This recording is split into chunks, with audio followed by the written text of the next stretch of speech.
You guys remember this bad April Fool's joke?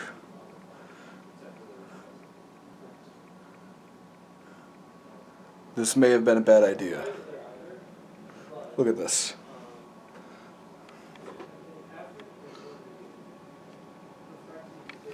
It's bad. April Fools, we got you over on the AM Hookah podcast. If you don't watch it, link in the description below. Okay, for those of you who didn't catch the AM Hookah podcast yesterday, I don't know if you have a calendar, but it was April 1st, and we did a little oopsie where Matt got fired and Bracken and Austin took over the podcast.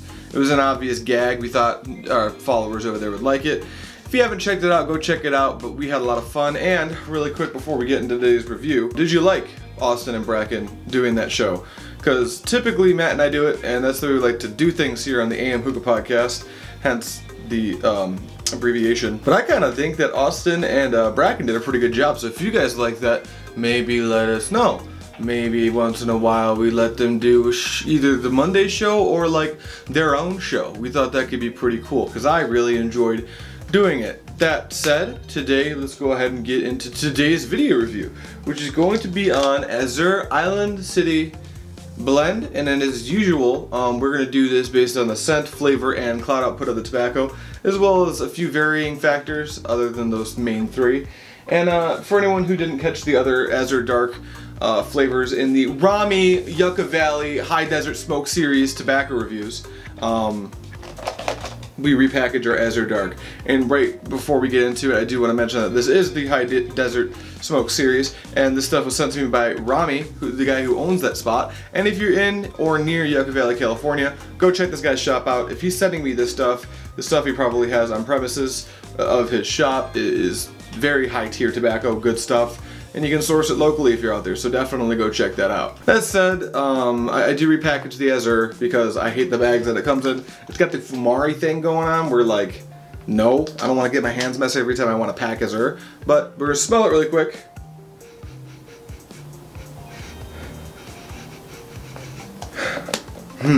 I used to say grape.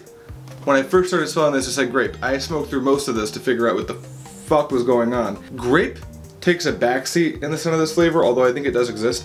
What I'm really getting is a pineapple, a strong pineapple, very sharp in the olfactory area.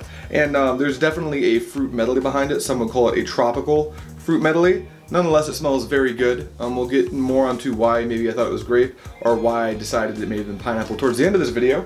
Before we do that, we gotta get the clouds, and before we get the clouds, I gotta show you my setup.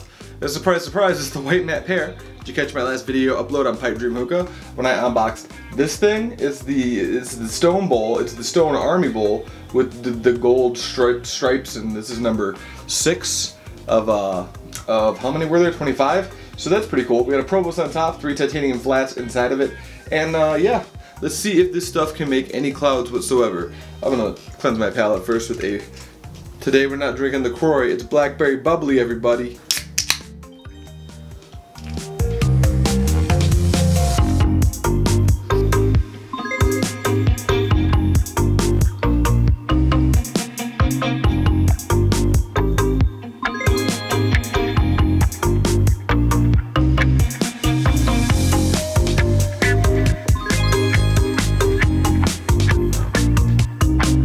As always, we always take these cloud takes as our bowl is still heating up. The clouds are awesome. I'm actually not going to complain about these clouds.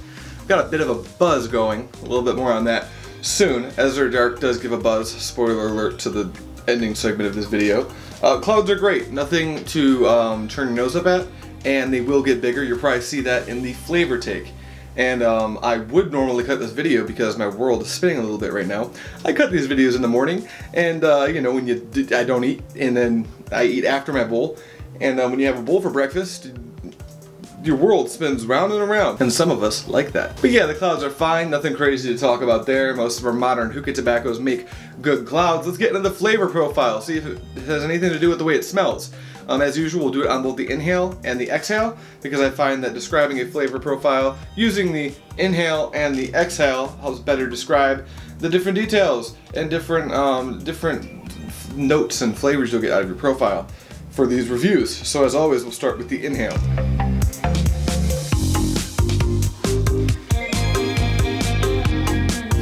Okay, inhale.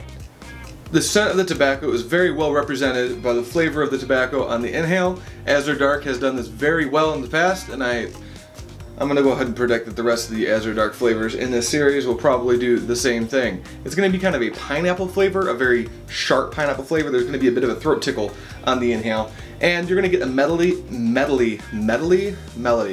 a mix of tropical fruits in the background. Most of them are indistinct. I am picking up some slight hints of grape. And again, when I first started smoking this flavor, I thought it was a grape flavor. And I think this was more of a Fugazi mind trick I was playing on myself. I'll explain more about that after we get into the exhale of the flavor profile.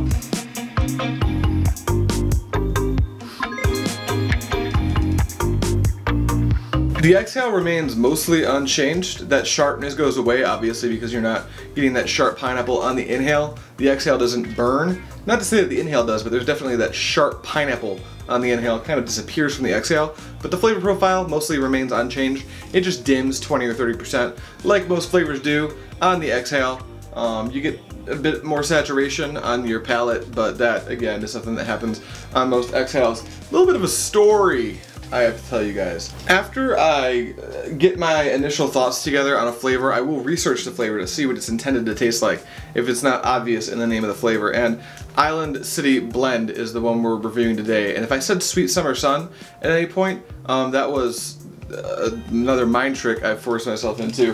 And that's because I mispackaged this. You can't really see it here, but on this little box I labeled it Sweet Summer Sun by mistake. And then I went to research the flavor after smoking it a bunch, and it said Sweet Summer Sun is a citrus breakfast cereal milky flavor, and I was like, nah, son. That's not what this tastes like at all. And obviously I had to get out my bags and do a scent check, and I packaged it wrong. This is absolutely Island City Blend, not Sweet Summer Sun. So then I went and checked out Sweet Summer Sun's flavor profile, and they listed as a pineapple with a tropical fruit blend. Yeah, that's exactly what it tastes like, but for some reason when I first started smoking it, the grape came out and hit me, and then I couldn't stop thinking about grape when I smoked it. So for the first like 10 bowls of this stuff, I thought I was smoking a grape flavor, and I was like, damn, this is the best grape flavor I've ever had. And then when I read that it said pineapple, I was like, oh yeah, this is totally a pineapple flavor. It's just not a super gummy, kind of a candied pineapple flavor. It is a candied flavor, I guess, but it's a bit darker. Obviously, it's a dark leaf tobacco, and it's binded with molasses, which definitely affects the flavor profile. So yeah, there's definitely pineapple in here. It's definitely the main flavor, but if you've heard me on any of my live streams or anything talking about this being a grape flavor, that's where that kind of comes from, because there is some grape, but it's like the second seat flavor. Definitely pineapple is out in front. That said, let's talk about a few of the other things that go into how this flavor is going to perform and how we're going to rate it. I really need to get better at enunciating my words, everybody. Heat. How does it take heat? It takes heat well. Don't overheat your Azure Dark. It's going to punch you in the throat. But as long as you know what you're doing, and I'll do a video when I do the packing method on how you're supposed to heat the stuff, but just don't overheat it. Like if you're using a Provost, be kind, kind of crook the lid off like this at first. And if you're using 3 flats, you know, maybe Stonehenge one, don't overload the heat immediately, and don't pack it too high. And then how long does it burn for? This is a very good brand for longevity. I'd say 1.5 hours to 2 hours if you really want to stretch it. 2 rounds of coals either way for sure. And then head buzz. You're gonna get a head buzz if you're not used to smoking dark leaves. If you're a veteran dark leaf smoker, you might not get one, but I'm a Tangier smoker and I still get head buzz with my Azure Dark. So keep that in mind. And then anything else I want to talk about? The flavor saturation is great. Everything's good. I actually really like this flavor. I'm gonna go ahead and rate this flavor at a solid 6 out of 7. Why 6 out of 7? Well, it's not gonna hit the 7 out of 7 because the flavor has to be magical for me to actually let it hit that point. But a 6 out of 7 is like an A on the grading scale. Not an A+, but an A. And it doesn't go below that because it hits all of the performance factors I would want a tobacco to hit. And the flavor is very good. This is one of the more dangerous flavors with heat because it can tickle your throat even when it's smoking correctly. So if you overload the heat, it might start to scorch a little bit. but it's not a serious issue if you're a veteran smoker. If you're new, I'm going to recommend you check out my packing tutorial that's coming out in a week or two on how you could actually handle packing this stuff. Or just go on one of the Facebook groups that exist, like THL or Hookah University, or wherever you like to look at your hookah content, and ask those guys, because they'll be pretty kind to you and tell you just how you want to pack this stuff. And yeah, that's Azure Island City Blend. I think that's going to wrap it up for this video probably. I think I got this video to 10 minutes. That's the goal, right? We want to get these videos to 10 minutes for all that ad revenue. Me and my 520 subscribers getting ads and making all that money. Nah, I'm just kidding. I work for likes, you guys. Definitely drop a like on this video. If this video gets to 10 likes, I'll do a face reveal on my next video. I think, yeah, that's all the YouTube stuff I'm going to do for now. I'll catch you guys on the next Rami Alsner High Desert Smoke Yucca Valley California review. Until then, I'll catch you guys in the Gamecast over at AM Hookah. Again, if you haven't checked out AM Hookah, link in the description. You're going to want to do that. And then, thank you guys so much for watching, and as always, happy smoking.